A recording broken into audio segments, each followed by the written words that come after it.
going to do something real quick, and then we'll be good. Okay, thank you. All right. All right, welcome everyone. This is Kyle Hunt, Remodelers on the Rise. I'm so glad that you're tuning in. Maybe you're watching via video. Maybe you're listening to a recording of this. Maybe you're listening to it and it's the year 2032. And here we are sitting on January 30th, 2023. Hey, Kyle, we may both be dead by then, so it's our legacy that's going to live on. This could be when Paul and Kyle, they flew to that event and they met, and then they got trampled by a herd of lions, and they passed away. And in honor, everybody's listening to this 9 years later. Right. Or somebody digs it up on some computer in some other planet like 30 years from now. You never know, right?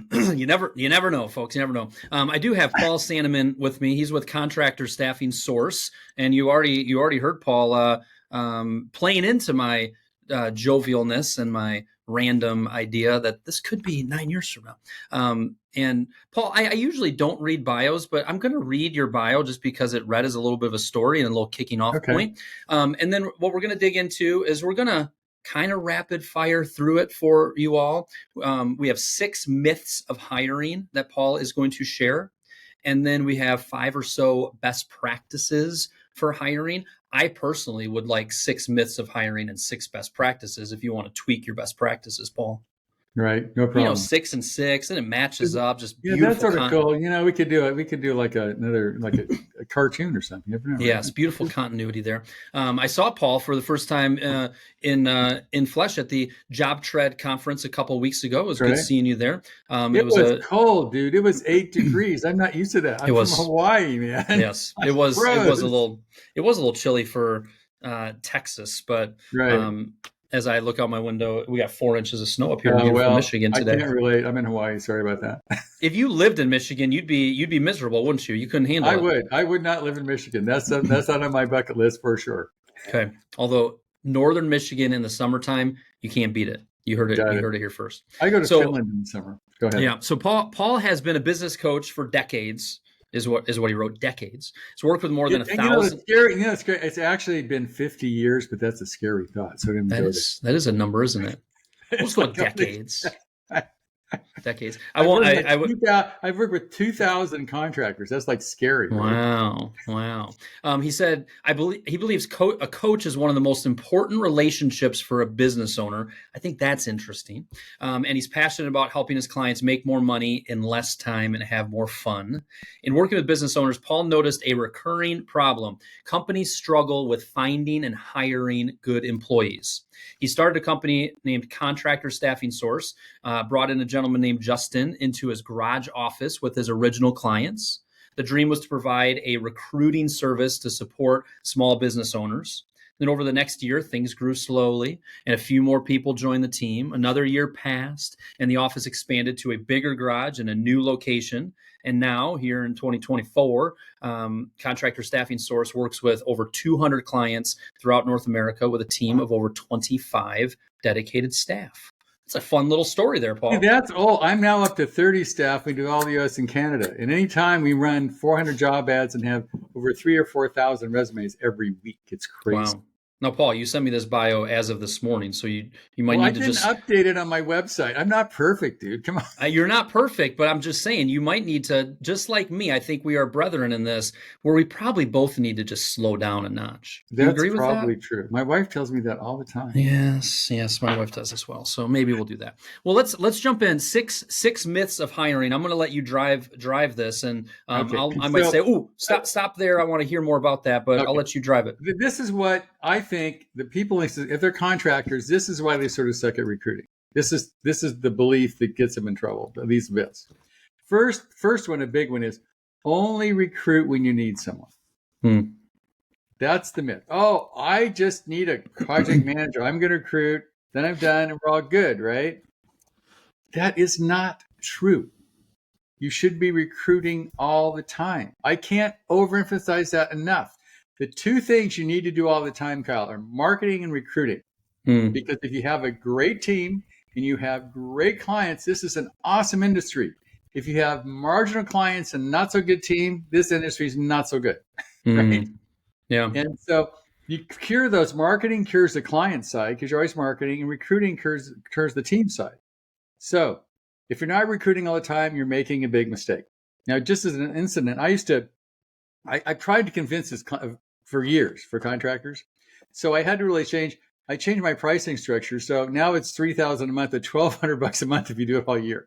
So I just had to make it cheap enough to where they'd actually do it. Right? It's like crazy. So gotcha. And then just as an aside to the always be recruiting, let's say I'm always recruiting a lead carpenter, that position, and I'm pretty fully staffed. I'm looking at my backlog of work. I really don't want to bring somebody else on, and I end up talking to a wonderful potential lead carpenter. What is it that I say to them at the end of that interview that makes sense at that point? You say, I'm building a bench of qualified people like you. I really like you. You're a great guy. I don't have the projects for you right now, but I'd like to keep us in mind. All right. The other guy that could show up, Kyle, is somebody who, let's say a remodeler. The guy knows every architect in town. You can bring with him $4 million worth of work the day he starts to work with you. He knows every subcontractor in town. He just quit your competition for whatever reason. It makes a lot of sense.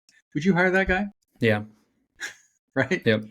So there's always room for the right person in your organization. Yeah. But I want to emphasize that of just, it might be weird to say, hey, I'm building my bench. But that's also a very nice proactive approach, a wise approach. When we need to get rid of one of our team members and we don't have anybody waiting in the wings, that team member has a lot of leverage on us. So absolutely. It's sometimes they do what it's called raised by blackmail. It's Kyle, you're a great guy. I really talked to my wife last night. Unless I get another $3 an hour, I have to leave. It's not me. It's my wife, right? Yeah. Blackmail. Yeah. They blackmail you into more money. Yep. Happens all the time. Second myth. Okay, employees are expensive. I can't afford to hire that guy. In this industry, you can't make money without employees. You're basically selling your team. That's what you sell, right? No good team, no good company. So employees are the best investment you're going to make. And a lot of guys go, well, once I get that big project, then I'll hire this guy. Not true. Always be looking, and employees aren't expensive. They're the best investment you're ever going to make. So that is a myth. They're not expensive. They're great. Next one, we can do it ourselves. No big deal. How hard is it, right? And I'll tell you, we hired over almost 500 people last year. We missed 17 times. That was it on almost 500. Well, the average contractor missed over 50% of the time because they don't know what they're doing. And probably you don't do your own accounting. My guess is you probably don't do all your subcontracting days. You probably don't even fix your own car these days, right? So why do you think you can magically become an awesome recruiter for the most important thing in your company? Most people run an Indeed, they call the guy a week later, and they don't get the right people, and they blame, oh, it's a bad market, or there aren't any good people out there. That's not true. It's just you're not any good at recruiting. So I've learned that over the years. So the fact you can do it yourself, find somebody who's good at it and let them do it. Because there's nothing worse than the employee who's not bad enough to fire, good enough to keep, right? They kill an organization. Yeah, that B minus player, that B player, right? They're more like a DC player. Yeah, because fair what enough. happens is you're not going to replace them, so you got to put up with it, and they kill your organization. So it's not good. So don't try to do it yourself, guys. Get some help. Okay. Next one, recruit within the construction industry. I hear this all the time. I want an office manager who's been in a construction company. I want a selection coordinator that's been in a construction company. I'll tell you, we've hired some killer selection coordinators that are wedding planners. Now think about it. What did a wedding planner need to do, or an event planner? You got a bunch of, no offense, sort of flaky groups. You got the band, you got the flowers, you got the venue, you got the why are you offending all of these people? They might be listening to this, Paul. You said you threw out a quick no offense, but then you said these people are all flaky. They're not reliable. Let me list out, 40% of the economy. Well, what can it's my experience. What can I say? So you got all these groups getting together. Now they have to all show up at the same time. It's got to look good. You may have a bridezilla or whatever showing up, right? So you got to make everybody happy. It has to look really good. It has to happen on time and come off perfectly. Sounds like a remodel to me. Right? Almost, yeah, even more complicated than the remodel. Right. And so you got one day to pull it off. So what happens is that skill set is perfectly applicable to a selection coordinator to the construction industry. So I've literally hired maybe 10 or 15 wedding planners last year that just killed it. Well, Because they do it because they want to, they love what they're doing, and also the entertainment industry, the hospitality industry doesn't pay near as well as construction. So you can find a really good people for not much money, and they do a great job. So as an example of that, how do we go about, if you went a little bit further on that, how do we go about finding or attracting looking for selection coordinator, construction experience preferred but not required. Mm-hmm. That's what you put in the job ad. Yep. And you get people that are not in the industry that apply. I had a guy that managed a bunch of hotels. He manages an office really well. So don't be stuck on the fact they need to be in construction. It's not true. In fact, a lot of the big companies like Anar and Dean Horton and those guys, they won't even take people with construction background because they can't learn the DR Horton way. So they only take people that don't have any construction background because they want to teach them their way. You may too in your company too. You may have your way of doing it, and some project manager comes in with a yellow pad and says they don't use a computer. Got to change his mind, right? Not good. So you can recruit outside the construction industry. The next myth's really important. Hire fast, fire slow. Disaster. All right? Because what happens is the myth is you hire somebody fast because you're not recruiting all the time, back to the first one, and you have a project coming up. Your project manager just left, whatever, and you got this project. So the first warm body that looks decent, that doesn't sound terrible, you hire, right? That's not really the bad part. The real bad part, Kyle, is they become the world's worst employee. Not bad enough to fire, good enough to keep. Mm-hmm. They go into your organization, right? You spent years building this culture for your company. Everybody's really great. They're honest. They're just like, I've got my team is the most awesome team in the world. I've spent 10 years building this team. Comes in Mr. Not So Good Guy, right? He only lies once in a while. He only cheats occasionally. He only steals when he needs stuff. He doesn't show up on time all the time, but it's sort of okay. That kills your corporate culture because you set a new low standard that everybody will go to, right? So it's way worse than you think, because when that guy's in your culture, he's killing your organization and you can't even see it. So it's really important that you fire fast. The guy's wrong, he's out. In fact, Kyle, I would say everybody listening to this podcast, if you started the company over and everybody was gone, anybody that you wouldn't rehire, you should fire. It's an interesting way of looking at it. That's an interesting way to kind of cutting through it a little bit of going, all right, we're starting with a clean slate. Who would you not rehire if you were given a purely clean slate? And those people you should fire. Okay. And so the next one is recruiting is a project that ends. Most contractors have this mindset that says there's a beginning, a middle, and an end. Like all projects they do. That's where their mind goes, right? Mm-hmm. So recruiting, same thing. Need a project manager. Find one. Got a project manager. I'm good. We're done. Not true. Back to the first thing. You should always be recruiting, okay? So if you can get rid of those myths and change your mindset, you'll be much better at recruiting. All right? Always be recruiting. Number 2, employees are expensive. Another myth. We can do it ourselves. Number 4, recruit within the construction industry. We need that. It's a myth. Hiring fast, fire slow. And 6, recruiting is a project that ends. Right. That must make sense. Get rid of those.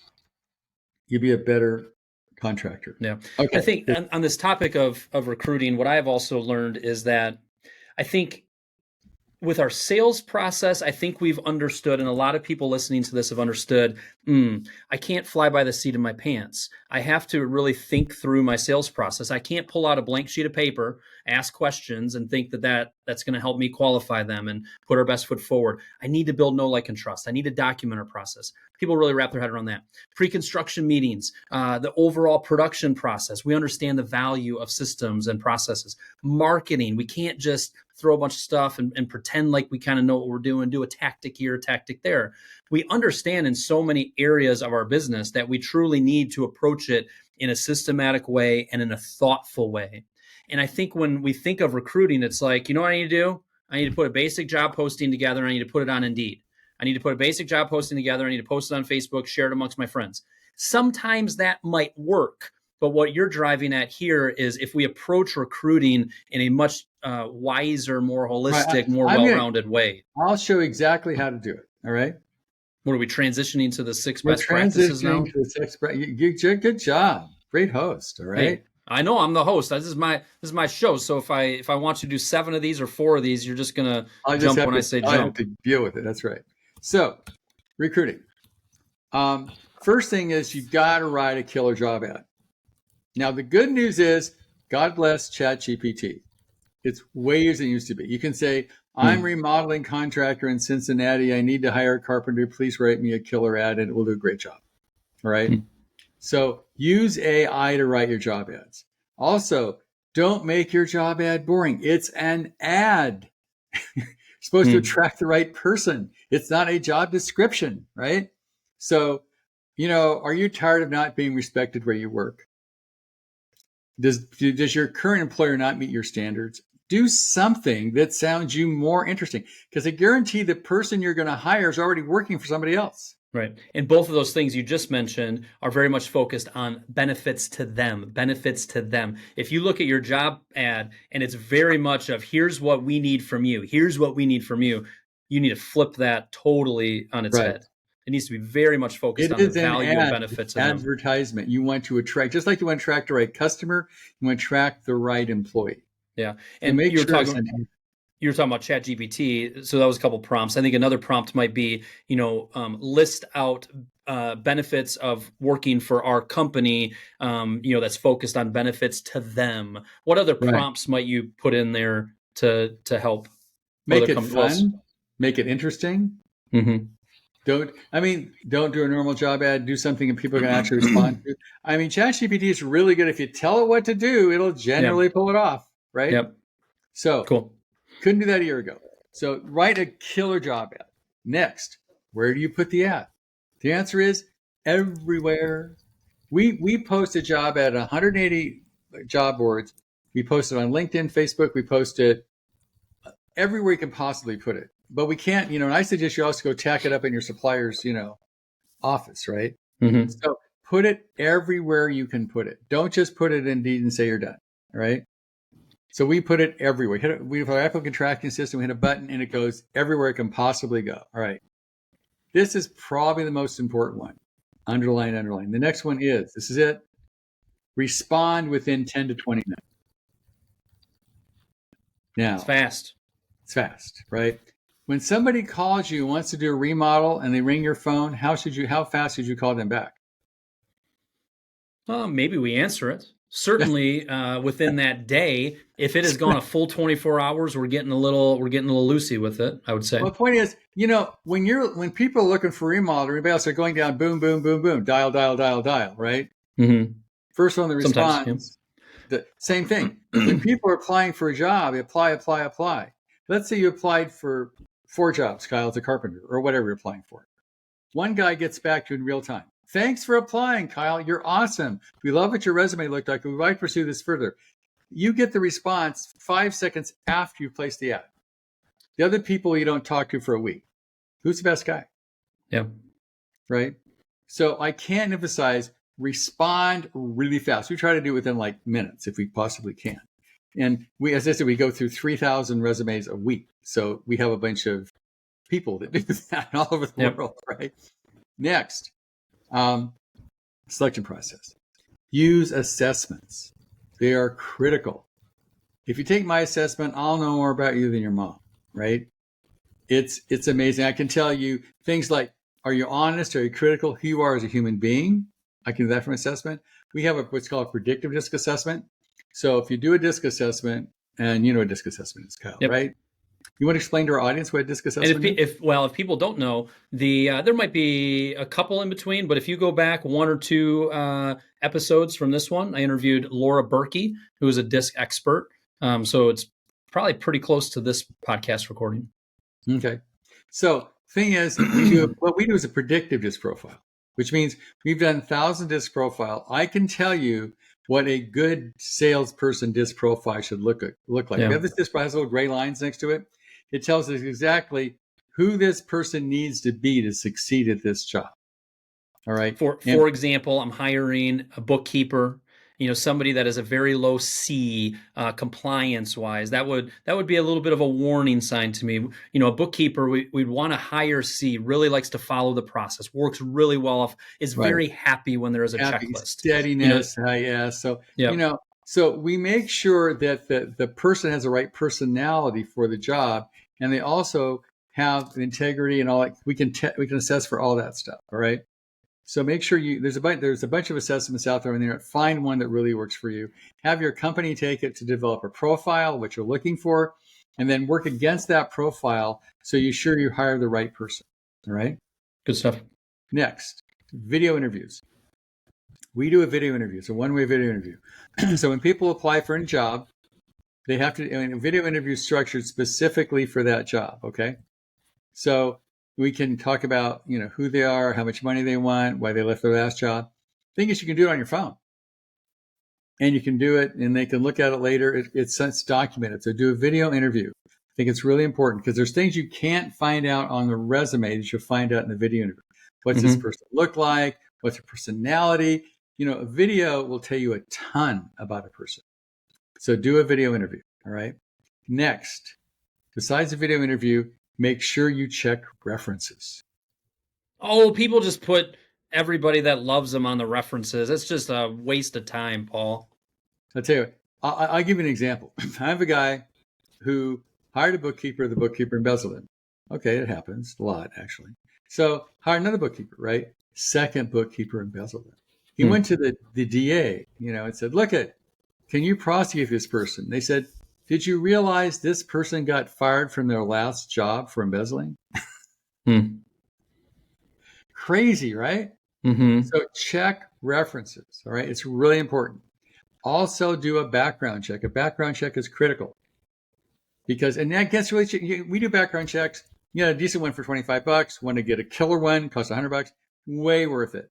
All right. We do them automatically to our services, but do a background check. If you follow all those processes, Kyle, as I said, we have a 95% chance of people working out. In industry is more like 45. Yeah. So, that's why they just don't do all this stuff. Talk about the kind of the interview process. So if I respond back within 10 to 20 minutes, do you usually give them a couple tasks or something else to be responding back to? Yeah, we'll do the assessment. We'll do a video interview. We'll try to get engaged with them, right? And it depends on the person. Obviously, it's harder to get a carpenter to do an assessment than as a project manager. So we'll structure things. One time we hired 160, 160 framers. Nobody spoke English. Everything was in Spanish. So you have to adapt to your market and see what you need to do. Okay. Gotcha. So in your guys' case, when you guys do the video interview, would you then be handing that off to the remodeler and say, all right, we've got a really nice candidate here. Here's the assessment. Here's what we've learned about it. Here's some questions that you might want to dig into. When we have a client, there's 4 people on our team. Anytime we have a client, there's a person that scans the pipelines. They have an assistant. Then there's also a project manager who does all the applicant-facing stuff, calls, hassles, make sure they do all this they're supposed to do. And then there's a specialist, which is the client-facing person. And they meet with the person every week. They go through who's good, who's not good, why, all that kind of stuff. So you get 4 people on your team. Gotcha. And a lot of times the remodeler will then do an in-person interview after you guys have done your part. We do that. We can't tell whether there's like chemistry there, if they really like each other. Sure. But we can tell you they're capable of doing the job. Gotcha. So best practices have, number 1, you have to write a killer job ad.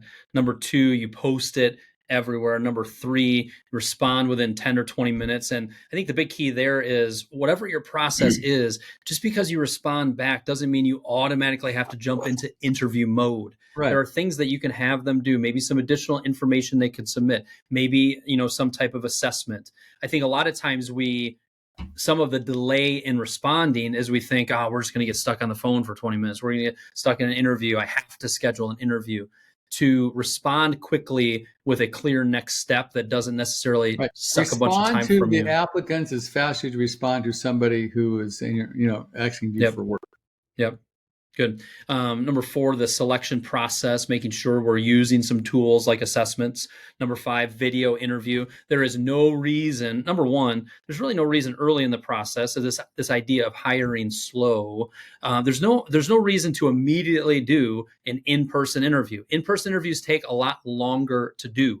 And there's Right. also zero reason you should be talking on the phone with a qualified applicant. There is so much body language, the use of technology, being able to see them. There is so much more you're able to absorb when you're doing a video interview. So make sure you just use Zoom, use another tool like that. So number 5 was video interviews. Number 6, check references. Do not skip background checks. Do not skip some of these basic interviewing best practices. Absolutely. Cool. That's it. Wow. So we just covered six myths of hiring and 6 best practices. I would imagine that if I were to say, all right, people listening to this, if you were to pause and you were to think, what is one takeaway that you had from this? I bet you everybody that listened to this has a pretty clear takeaway of what they need to do next. Right. And Yeah. so Now, Paul, if that takeaway is, maybe I shouldn't be doing this myself. And maybe this Paul guy's spent a lot of time on this and he might have a little bit of a system that might work. What should they do if that's their next step, Paul? Go to our website, contractorstaffingsource.com, or I give you my personal email, Paul@paulsandeman.com. Or you can my personal cell phone out in the world. Here it is, 415-599-9006. The aliens have it. Just kidding. So anyhow, now I have millions of listeners, Paul. Your phone's going to get flooded. Oh, I'm excited. I'm good with that. So, if you can do this all yourself, great. If you can't do it, give us a call, because we use a lot of offshore labor. We use a lot of artificial intelligence. I can literally recruit everybody in your company for $1,200 a month, all in. Which, if you tried this yourself, it's definitely going to cost you more. And hiring the bad employee, that's $50,000 right there. Like, oops. Yeah, that hurts. Cool. Good practical ideas. I'm a big fan of practicality, Paul. And this podcast was full of practical ideas. And It's an area that as business owners, as business people, recruiting is always going to. Somebody asked me a question the other day of it was when I was on the plane to JobTread. I did the old classic, "Hey, I'm on a plane. Ask me anything." And I put that in my Facebook group, and I put it on my Facebook page. It was kind of fun, entertaining. One of the gentlemen said, "Hey, Kyle, you work with a lot of the industry and with clients. As you look into the future, years and years ahead, what is the biggest concern that our industry is going to face?" And as I thought about that, is it lack of demand? I don't think so. No. Is it the lack of ability to charge what we need to charge to make a living? I don't think so. Is it marketing challenges? Is it economic challenges? Certainly there's always going to be some concerns there, but I don't see that being our industry. Is it technology advances and all the AI is going to take over our industry? There's certain industries that are like, holy crap, buckle up. If you're a doctor and attorney, but AI can't drive a nail. Yeah, it's going to be a long time. Although those painting machines were pretty cool, but anyways. But what it is the biggest challenge now for a lot of folks is going to be the biggest challenge in the future, and arguably more so in the future, is attracting great employees and building a really solid team. Yeah. So to know that here, I think I might have said 2023 earlier, here in 2024, your need to put on your recruiting hat, your interview skills hat, your ability to also make sure your company is a place that people want to work, where you take really, really good care of your team. Those skills and that ability to stand out in those areas is going to be very, very important. So here we're talking best. Having this 40 years, I would say the most important ability that the owner of a construction has, the ability to build a team. I use an example like Elon Musk, really smart guy, right? What has made him one of the richest people in the world? The number one thing. The team around him. The ability to build a team. Yeah. That's it. So if you need any one skill as a contractor, that is the most, because you can, on your team, somebody do the marketing. On your team, you can build a team to do anything you want to do, right? You don't need any skill set. You just need to be able to build a team that has the skill sets you need. I think Elon's on the genius spectrum. He's somewhere on there too. That's true. But if he was really, really smart and couldn't build a team, he'd be at MIT or whatever the hell it is, just writing books. That is true. That is true. All right. Well, you heard it. You heard it was only just a drop of the wisdom that Paul could be sharing with us, but we appreciate the wisdom you shared, Paul. I think good takeaways for everybody. And check out contractorstaffingsource.com for more details, or harass Paul via text or phone call. Yeah. He's in Hawaii, folks, so remember that. So he gave his personal cell. Let's play some funny jokes for Modelers on the Rise listeners. Figure out what time middle of the night is in Hawaii and call him. The problem is Paul works his face off, and I have a feeling he'll wake up, sound like he's wide awake, and be like, "Hey, how can I help you?" I take calling like 3 a.m. It was a problem. My wife goes, "What are you doing?" And I go, "But I don't, yeah." Well, it's a problem. What you're doing is that's correct. Did you realize you live in Hawaii, and spending time in Hawaii on those beautiful beaches? You might want to do a little bit more of that this year. There we go. Sounds good. All right. Thanks for having me so much, Paul. I really appreciate being here. You bet. Take care.